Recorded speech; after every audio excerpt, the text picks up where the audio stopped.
दूसरा क्रंथियों 8 बाब पहली आयत से 15 आयत तक, सफ़ा नंबर 173।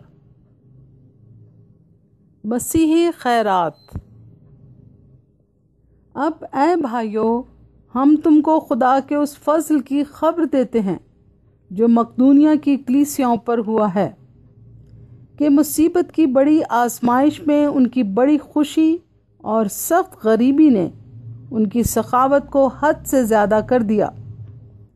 और मैं गवाही देता हूँ कि उन्होंने मकदूर के मुआफिक बल्कि मकदूर से भी ज़्यादा अपनी खुशी से दिया, और इस खैरात और मुक़द्दसों की खिदमत की शराकत की बाबत हमसे बड़ी मिन्नत के साथ दरख्वास्त की, और हमारी उम्मीद के मुआफिक ही नहीं दिया बल्कि अपने आप को पहले खुदावंद के और फिर खुदा की मर्जी से हमारे सपुर्द किया।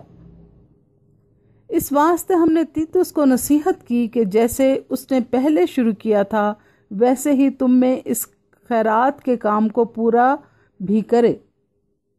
बस जैसे तुम हर बात में ईमान और कलाम और इल्म और पूरी सरगर्मी और उस मोहब्बत में जो हमसे रखते हो सबकत ले गए हो, वैसे ही इस खैरात के काम में भी सबकत ले जाओ। मैं हुक्म के तौर पर नहीं कहता, बल्कि इसलिए कि औरों की सरगर्मी से तुम्हारी मोहब्बत की सच्चाई को आजमाऊं, क्योंकि तुम हमारे खुदावंद यीशु मसीह के फजल को जानते हो कि वो अगरचे दौलतमंद था मगर तुम्हारी खातिर गरीब बन गया, ताकि तुम उसकी गरीबी के सबब से दौलतमंद हो जाओ।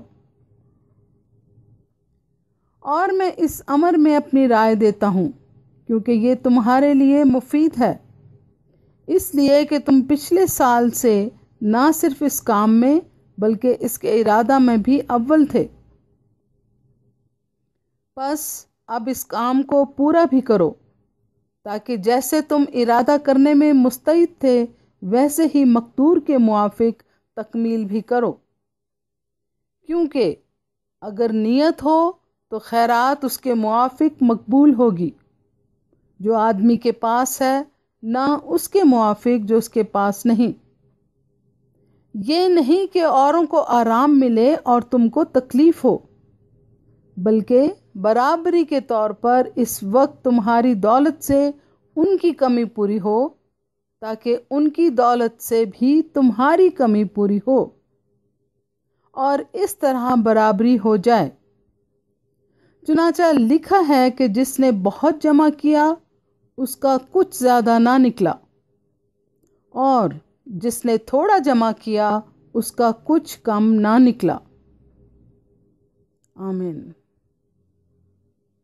कलाम मुक़द्दस के पढ़े और सुने जाने के वसीला से सब सुनने वालों को बहुत बरकत मिले। आमीन।